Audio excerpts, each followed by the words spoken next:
સૌનું હું સ્વાગત કરું છું. માનનીય મુખ્ય અતિથિ આદરણીય આચાર્યશ્રી, માનનીય શિક્ષકગણ અને વહાલા વિદ્યાર્થી મિત્રો, યાદ આવે તો યાદ જરા લાવજો. એ અહીં આવજો, એ અહીં આવજો. આજે હું આપણી આ શાળા છોડી રહ્યો છું ત્યારે સમજી નથી શકતો કે શું બોલું. આ શાળાએ કેટલું બધું મને આપ્યું. નાનો હતો, રડતો રડતો પ્રવેશ ઉત્સવમાં આવ્યો. દફતર પણ પકડતા નહોતું આવડતું. એણે મને આજે અહીં સ્ટેજ પર ઊભા રહીને બોલતા શીખવાડ્યું. મારા ઘરના થોડા સભ્યોને છોડી હું અહીં આવ્યો અને એક વિશાળ કુટુંબ મેળવ્યું, કેટલાક મિત્રો મેળવ્યા. આ શાળાએ મને નિયમિત આવતા અને નિયમિત જતા શીખવાડ્યું. વાંચતા, લખતા ને ગણતા શીખવાડ્યું. ફક્ત વિષય જ નહીં, જિંદગીની કસોટીમાં અટકાઈ ન જઈએ એટલે કેટલાક અઘરા દાખલા શીખવાડ્યા. જાત જાતનું બનાવતા શીખવાડ્યું. રમત તો અમે રમતા, પણ એનું શું મહત્વ છે તે શીખવાડ્યું. નાદાન બાળક હતો હું, આ દેશ માટે યોગ્ય નાગરિક બનાવ્યો. આ શાળાએ મારા દેશનો જ નહીં પરંતુ આખી દુનિયાનો અને બ્રહ્માંડનો પરિચય કરાવ્યો. આવી અમૂલ્ય શાળાને આપણે કેવી રીતે છોડી શકીએ? જીવનમાં દરેક સોપાને માર્ગદર્શન આપતા અમારા ગુરુજી સ્પર્ધાત્મક જીવનમાં ટકી રહેવા માટે શાળામાં અવનવી સ્પર્ધાઓ યોજી અમારામાં રહેલું વ્યક્તિત્વ બહાર કાઢવા સફળ પ્રયાસો કરનાર ગુરુજી, અમે તમને કેવી રીતે છોડી શકીએ? હકીકત બની અમારી સામે આવી રહી છે ત્યારે અમે ઘણું દુઃખ અનુભવી રહ્યા છીએ. તમે અમારી પ્રગતિ ઈચ્છો છો, તેથી આ શુભેચ્છા સમાચાર યોજ્યો છે તે બદલ સર્વ ગુરુજનોનો આભાર. તમારા આશીર્વાદ અમારા જીવનને નૈયાને પાર ઉતારી શકશે. આ શાળાના સમરણો અને ક્યાંથી ભૂલીએ? આ આપણી શાળા જેવી ક્યાં બીજી શાળા નથી. જો અમારાથી કોઈ ભૂલ થઈ હોય તો માફ કરજો. અમારી શાળાના સંસ્કારો દિવ્ય પાન અને તેની મહેક પ્રસરાવવા અમે તમામ પ્રયત્ન કરશું. આ પ્રસંગે મને બોલવાનો મોકો મળ્યો તે બદલ દિલથી આભાર. અસ્તુ. શિક્ષકગણ અને મારા વહાલા વિદ્યાર્થી ભાઈઓ તથા બહેનો, આજે ધોરણ 10 અને 12 નો જે શુભેચ્છા સમારંભ છે તેમાં આપણે શાળા કાયમ માટે છોડીને નથી જતા. આ શાળામાં તો આપણે ફરી આવવાનું જ છે. એ તો સ્વાભાવિક જ છે કે કંઈક પામવા માટે કંઈક ગુમાવવું જ પડે છે. એટલે આગળ વધવા માટે આ શાળા તો એક દિવસ છોડવી જ જોઈએ હતી. બાલમંદિરમાં રડતા રડતા પહેલો પગ મૂકેલો અને આજે શાળા છોડવાનો છેલ્લી વારનો પગ એ છે. એટલે લાઈફનો એટલે સ્કૂલ લાઈફ. ક્યારે શિક્ષકનું વેલ્યુ બોલવા માટે તરસવું, પહેલી બેન્ચમાં બેસવા માટે ઝઘડવું અને ક્યારેક શિક્ષકે જો વખાણ કરે હોય તો એક મહિનો કોલર અંદર રાખીને ફરવું એટલે સ્કૂલ લાઈફ. શિક્ષક દિનના દિવસે આગળ કોલર અંદર રાખીને ફરવું અને આજે શિક્ષકના વિરુદ્ધમાં કંઈક અલગ કરવું એટલે સ્કૂલ લાઈફ. આ સ્કૂલે મને ઘણું બધું આપ્યું છે. આ સ્કૂલમાં હું ધોરણ 9 થી અભ્યાસ કરું છું. એટલે એમ કે હાઈસ્કૂલ મારા માટે મહત્વ ધરાવે છે એટલી જ એલસીબીએસઆઈ પણ મારા માટે મહત્વ ધરાવે છે. હું જ્યારે 10માંથી છોડીને અહીંથી જઈ એલસીમાંથી ત્યારે હું આ સ્કૂલમાં ભણવા નથી માંગતી. મેં એવું વિચારેલું કે હું ગમે સ્કૂલમાં ભરીશ વિરંગામની પણ એમજેની સ્કૂલમાં તો નહીં ભણું, કારણ કે આજકાલ વાતાવરણ એવું હતું. કેટલાક છોકરાઓ તો 9 વાગે આવતા પણ ત્યાંના સાહેબ પણ કશું નથી કરી શકતા, કેમ કે શિક્ષકોનો તો અભાવ હતો જ તે સાથે સાથે બાળકોનો પણ અભાવ હતો. અમારા એલસીબીના 2 ક્લાસના જેટલા વિદ્યાર્થીઓ હતા તેટલા એમજેના 4 ક્લાસના થતા હતા. તેથી શિક્ષકો કશું નતા કહી શકતા. પણ મેં અહીં એડમિશન પણ પછી લેવડાવી દીધું. હિનાબેન મને ખૂબ ફોન કર્યા અને એમને મને એડમિશન લેવડાવ્યું. પછી હું એડમિશન પાછું પણ લેવા આવી, પણ આપણે શાળાના પ્રિન્સિપાલ શ્રી જીવેન્દ્રસિંહ સિંધવે મને સારું માર્ગદર્શન આપ્યું અને શીખવ્યું કે હું બીજો કોઈ ક્લાસ કરવા જ માંગતી હતી, પણ તેમણે મને સારું માર્ગદર્શન આપ્યું કે આ હજુ કરવા તમારી ઉંમર નથી, એટલા માટે તમારે 11-12 જ કરવું જોઈએ.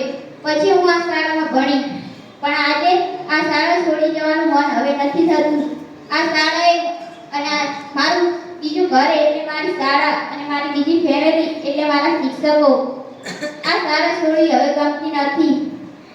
આ શાળાના શિક્ષકોનો ખૂબ ખૂબ આભાર, જેમણે મને શિસ્ત, સંસ્કાર અને શિક્ષાના પાઠ શીખવ્યા.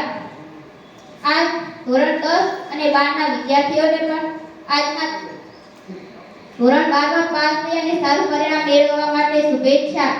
અને તે આગળ વધી અને પોતાનું નામ તો રોશન કરે, પણ પોતાના મા-બાપ અને આ શાળાનું નામ પણ રોશન કરે તેવી ખૂબ શુભેચ્છા.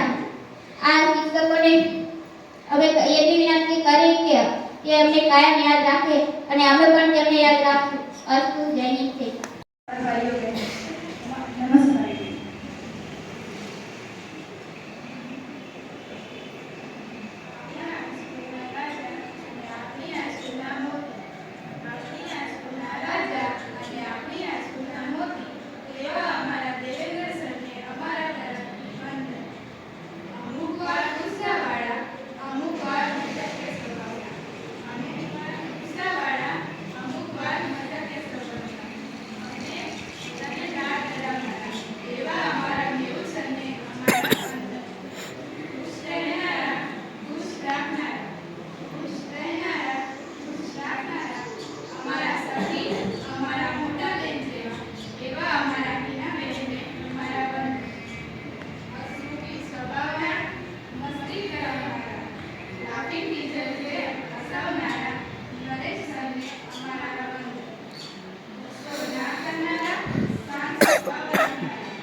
ક્યારેક મસ્તી, ક્યારેક મજા, પણ ક્યારેક ગુસ્સો કરે, જાણી ન શકીએ વિચાર, એવા અમારા રણજીત સરને અમારા વંદન. બોલનારા, અમને પ્રેમ દેનારા, અબ્બા એવા મનીષાબેનને મારા વંદન. લાગે છે આમ ગુસ્સાવાળા, ખબર નહીં ક્યારે તેમનો સ્વભાવ બદલાય છે. આપણે જાણી ન શકીએ કે તેઓ કયા સ્વભાવવાળા છે. એવા અમારા વૈભવીબેનને અમારા વંદન. હિન્દીમાં છે કવિતા, એવા અમારા નૂતનબેનની કવિતા, એવા અમારા નૂતનબેનને અમારા વંદન. મારા વિશે વાત કરું તો મારું નામ પ્રણવ છે અને હું અહીંયા ગાંધીનગરનો છું. મેં એન્જિનિયરિંગ કરેલું છે અને હું અહીંયા કેમ ઓઇલ એન્ડ ગેસમાં 2-3 વર્ષથી કામ કરું છું અને લેન્ડ ડિપાર્ટમેન્ટમાં. તો મારી બધાને એક જ સજેશન રહેશે કે તમે તમારું કરિયર તમારી એબિલિટી ઉપર સિલેક્ટ કરો, બીજાનું ના જોશો અને આગળ વધવા માટે મહેનત કરો અને મા બાપનું નામ રોશન કરો અને શાળાનું નામ રોશન કરો. તમારો આજનો જે વિદાય સભાનો રાખેલો છે 10મા અને 12મા ધોરણનો, તો બોર્ડમાં તમારે કઈ રીતના પ્રિપેરેશન કરી તો માહિતી આપીશ કે રિઝલ્ટ ક્યારે સારું આવે કે તમે આખું વર્ષ જે સમજ્યા છો અને ઘરે જે એક દિવસે લગી તૈયાર કરી છે તો રિઝલ્ટ સારું આવશે બોર્ડ. ત્યારબાદ રિઝલ્ટ બીજો તબક્કો છે કે તમે પેપર જે શિડ્યુલ આવ્યું પણ જોડે છે ટાઈમ ટેબલ, એની અંદર તમારો જે કોર્સ તમે જે 50%, 70%, 100% તમે જે રિમાઇન્ડ કર્યો છે, ભણ્યા છો, બીજો આગલે દિવસે બધી વસ્તુ લર્ન કરી અને નક્કી તૈયારી કરશો તો જ રિઝલ્ટ સારું આવશે, બાકી રિઝલ્ટ સારું નહીં આવે. હું જે છે આપની સંસ્થાના પ્રિન્સિપાલ સિદ્ધો સર તથા સ્ટાફગણ એનું ખૂબ અભિનંદન માનું છું. મને બોલવા માટે એના માટે આમંત્રણ આપ્યું.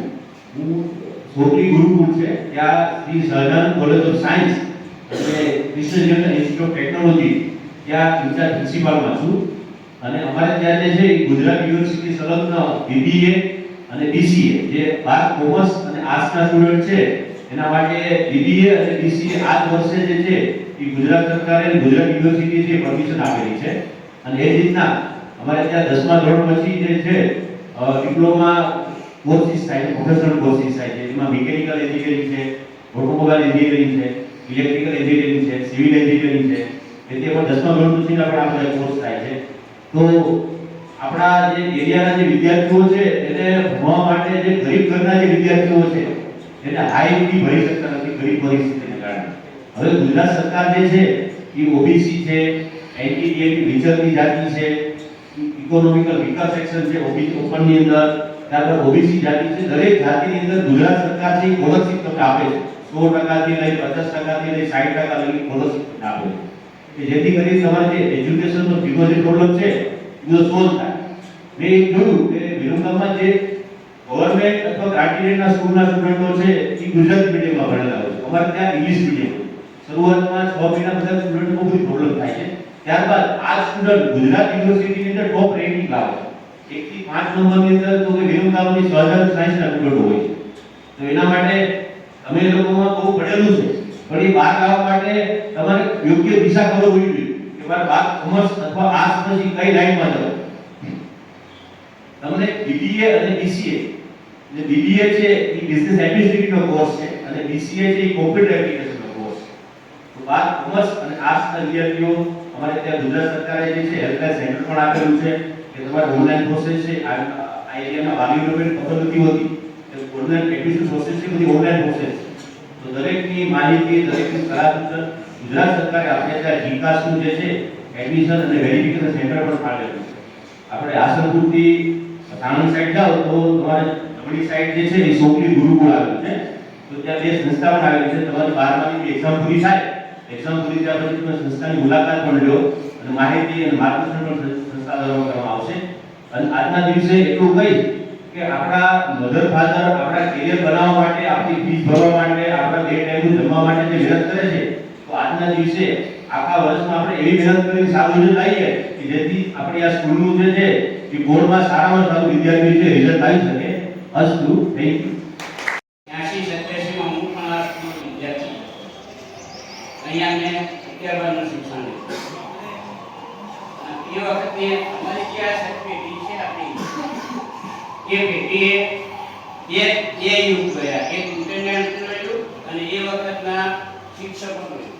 સાહેબોનો જે પ્રેમ હતો, સાહેબો જે મારતા, સમજાવતા એ અત્યારે યાદ કરતા અત્યારે સારું છે કે અત્યારે સાહેબો જે શીખવાડે છે, તમને શિક્ષણ આપે છે એ સારું છે. બીજા નંબરે કે ત્યારે અમારે ખાલી ટીવી હતું, મોબાઈલ નહોતા. અત્યારે માનો આપણા વિદ્યાર્થીઓ મોબાઈલની અંદર જ ચૂકવાયેલા રહે છે. એટલે તમે સારું શિક્ષણ લો, સારું ભણો. બીજા નંબરે કે તમને જે ઇનામ મારી સંસ્થા દ્વારા જાય છે એ ઇનામ મહત્વનું નથી, એ તમને 1000 રૂપિયા મહત્વના નથી, પણ તમે કેટલી મહેનત કરીને મેળવો છો એ મહત્વનું છે. તમે આગળ ભણો એ તમારા માટે મહત્વનું નથી, પણ આગળ ભણ્યા પછી તમે શું શીખ્યા, કઈ લાઈન લીધી અને તમે શું બન્યા એ મહત્વનું છે. આજના પ્રસંગે આપણી સ્કૂલના આચાર્ય શ્રી દેવભાઈ સાહેબ, એન ઇન્ડિયાના માંથી આવેલા બેન, સ્કૂલ સહજાનંદ કોલેજમાંથી આવેલા પ્રિન્સિપાલ સાહેબ, આ બધાએ જે તમને માર્ગદર્શન આપ્યું એ માર્ગદર્શનના આધારે તમે આગળ વધો. આ તમારો વિજય સમારંભ નથી, કારણ કે ફરી તમે કદાચ ક્યાંક સારા અધિકારી બનીને આવો કે શિક્ષક બનીને આવો, આ સ્કૂલમાં જ તમે આવ્યા તો શું તમે અત્યારે બધા વિદાય કહેવાય? પણ તમે ભવિષ્યમાં આ સ્કૂલના કોઈ સારા શિક્ષક બનીને આવો, આ આપણા વિરમગામની અંદર અધિકારી બનીને આવો, સ્કૂલની અંદર તમે વિજય કરાવો ત્યારે તમને એમ લાગે ના હું આ સ્કૂલમાં ભણી જઈશ, આ સ્કૂલે મને જે શિક્ષણ આપ્યું અને મેં લીધું કે મેં મારી સ્કૂલના એ આપેલું શિક્ષણ સાકાર કર્યું. બીજા નંબરે એ સાહેબે હમણાં વાત કરી કે સ્કૂલમાં રૂમની અંદર એસીની એની જરૂર છે, તો મારી સંસ્થા દ્વારા હું એક રૂમમાં સાહેબ એસી આપવાની જાહેરાત કરું છું. વિદ્યાર્થી જે દિવસો અને સ્કૂલના આપવું એ મારી ફરજ છે, કારણ કે અહીંયાથી શિક્ષણ લીધું એ શિક્ષણથી હું અત્યારે અહીંયા પહોંચ્યો છું. આપ સૌનો ખૂબ ખૂબ આભાર અને આગળ વધો, મહેનત કરો એવી વિદ્યાર્થી. આજે તમારો આમ તો વિદાયનો કાર્યક્રમ કહીએ છીએ, પણ વિદાયનો નથી. તમને આગળ સફળતા પ્રાપ્ત કરવા, પ્રગતિ કરવા માટે તમને આગળ મોકલવામાં આવે છે. આને તમારો એક અલ્પ વિરામ છે.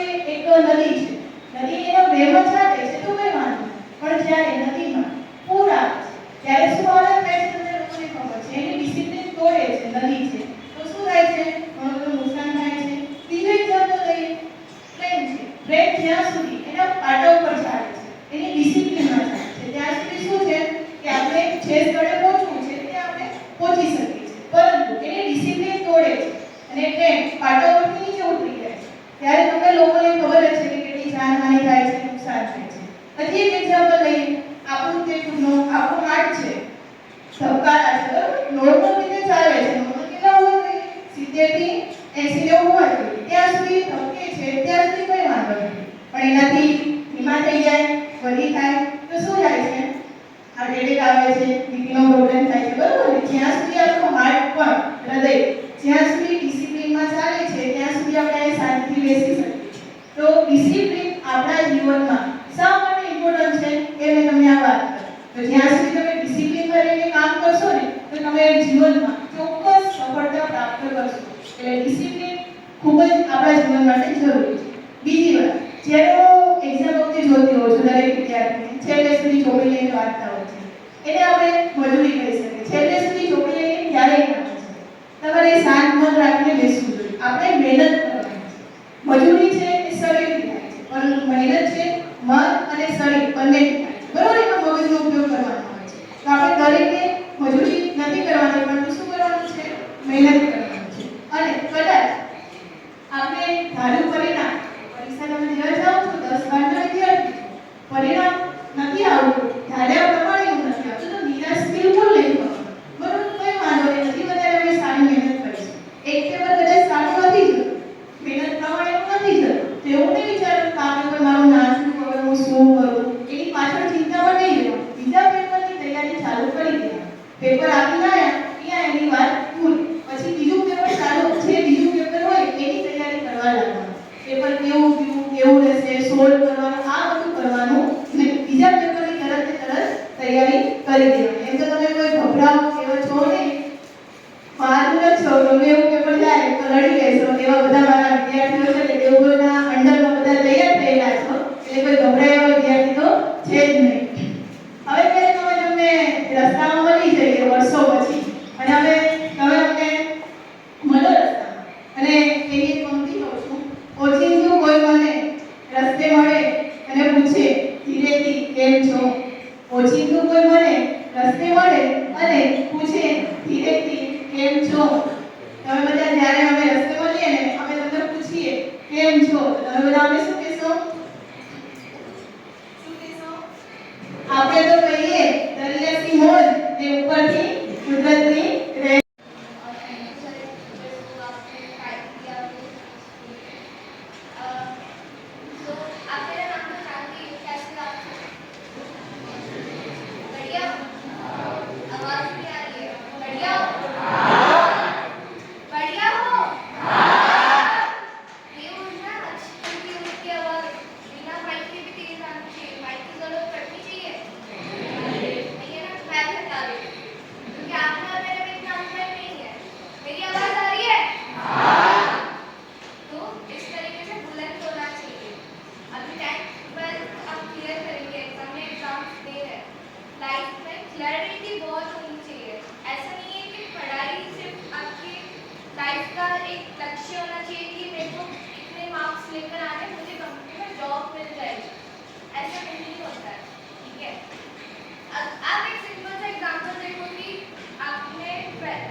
क्लैरिटी होगा तो मुझे साइंस लेना, कॉमर्स लेना, आर्ट्स लेना,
आपको सुनाई दिया? आवाज सुनाई दी? ना बोला सुनाई नहीं, जोर से बताओ, मेरी आवाज सुनाई दे रही है? मैं ना पार्लर का खोल रही मैं मुझे नहीं बता रहे हो। आपको ऐसे बताना है, मैं बड़े होके ये बनना चाहती हूँ। मैं बड़े सेंटर पे आके एक मिनट, अब बताओ। मैं बड़े होकर पार्लर का खोलना चाहती हूँ। अगर पार्लर का नहीं होगा तो डिजाइन क्या बात है। एक मिनट, कैसे लग रहा है आपको? बहुत अच्छा लग रहा है। अच्छा लग रहा है? डर निकल रहा? हाँ, अगर नहीं और कोई बोलना चाहता है? आप लोग हंसते ही रह जाओगे, सच बता रही हो। अगर आज आप लोग यहाँ पे नहीं है ना, तो आपको कोई डर नहीं दिखेगा। कोई नहीं बोलना चाहता है? हो रहा होगा ना अंदर से मैं चला जाऊँ, यहाँ पे आके एक बार बोल लूँ। ऐसा क्यों हो रहा है? किसी को डर लग रहा है? डर तो सभी को ही लग रहा है, फिर कोई यहाँ पे नहीं आ रहा है। देख लो लड़के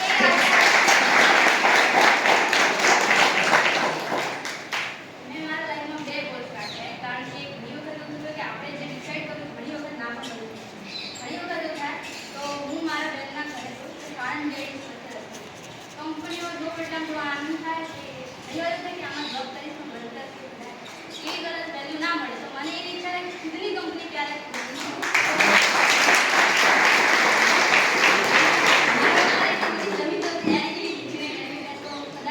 કોઈ સારી પોસ્ટ પણ કરી શકું કદાચ એ ના પણ થાય તો મારા સિસ્ટમથી રણજીતભાઈને હું જોઉં એમનામાં એટલું ટેલેન્ટ છે ને કે મારે પણ એની જેવું એક એકાઉન્ટિંગ પ્લાન કરવું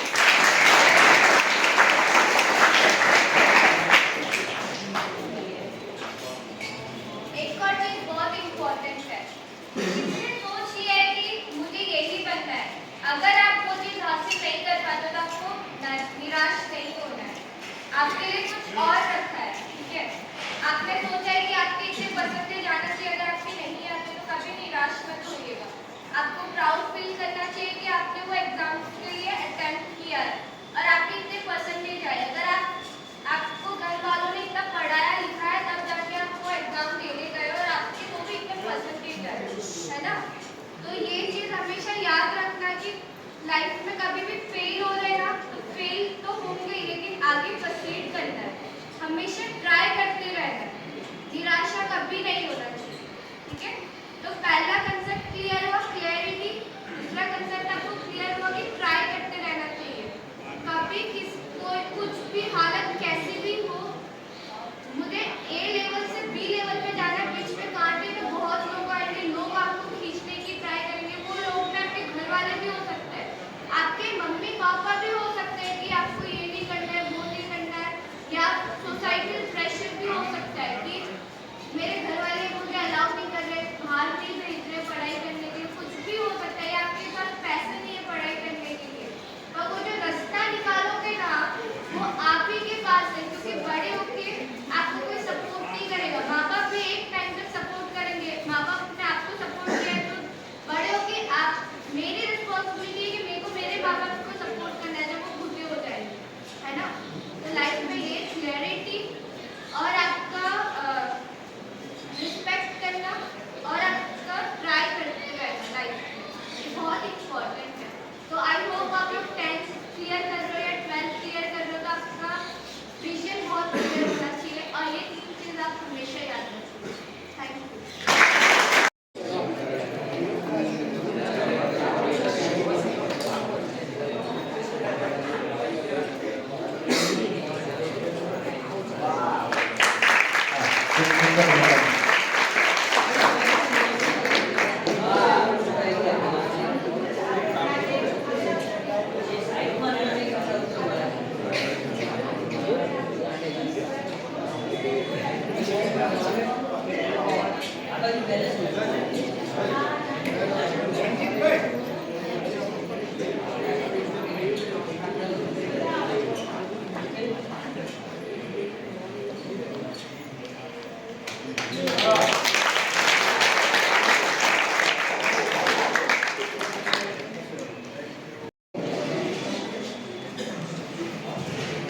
Manager has been Acharya Sri Chairman Sundar Sahib. મારા શાળા મિત્રોમાં જે મારી સાથે કામ કરે છે કર્મનિષ્ઠ છે એવા શિક્ષક મિત્રો વિદ્યાર્થી ભાઈઓ અને બહેનો, સંપૂર્ણ કાર્યક્રમ છે એ જ્યારે અંતિમ પડાવ હોય એટલે બધાને એવું લાગે કે હવે તૈયારી છે અને ખ્યાલ આવી જતો હોય છે બધા કે હવે આપણે અહીંથી છૂટવાનું. આ ભાગ વસ્તુ એવી છે કે ફિલ્મમાં છે ને એમાં એક જે નાયક છે એને બધા જ્યારે થેન્ક યુ બોલે ને ત્યારે એવું કહેતો કે थैंक यू मत बोलो, थैंक यू के बदले 3 लोगों को कहना कि तुम 3 लोगों 3 काम करो, मतलब ये રીતે કઈ કે મને બધું યાદ નથી એટલે પણ કે થેન્ક યુ કે બદલે 3 કામ કરના એવું કંઈક કે અહીંયા જે કઈ કાર્યક્રમ આમ તો એમ કહે કે વિદાય, પણ વિદાય શબ્દ હું મોસ્ટ ઓફ ક્યાંય વાપરતો નથી અને નિવૃત્તિ આ શબ્દ પણ મારા માટે બહુ ઓછો જોવા મળે. જ્યાં સુધી આપણે આ ધરતી પર છીએ ને ત્યાં સુધી મારા માઇન્ડમાં તો એક જ વસ્તુ આવે છે કે કર્મ, પુરુષાર્થ. એટલે હું 2 વાતો અહીંયા આમ તો કરવા માંગીશ, પછી આભાર વિધિ કરું જે કંઈ બોલવા જેવું છે. તો કોઈ પણ કાર્ય સિદ્ધ કરવું હોય ને તમારે તો 3 બાબતો જરૂરી છે.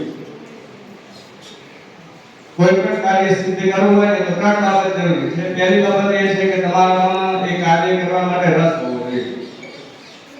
રસ વિના કોઈ કાર્ય ન થાય. વધારે લાંબી એવી વાણી કે વ્યાખ્યાન નથી કરતો, ખાલી એનો શબ્દ મુદ્દા આપું છું કે પહેલું રસ હોવો જોઈએ કોઈ પણ કામ કરવું હોય તો. આ તમારે હાલમાં બેંકની કહેતા હતા કે તમને સુંદર દેખાવામાં રસ હતો એટલે તમે અડધો કલાક બગાડ્યો. અહીંયા સ્કૂલમાં રિસીપ લેવા માટે આવવાનો રસ હતો એટલે તમે આવી.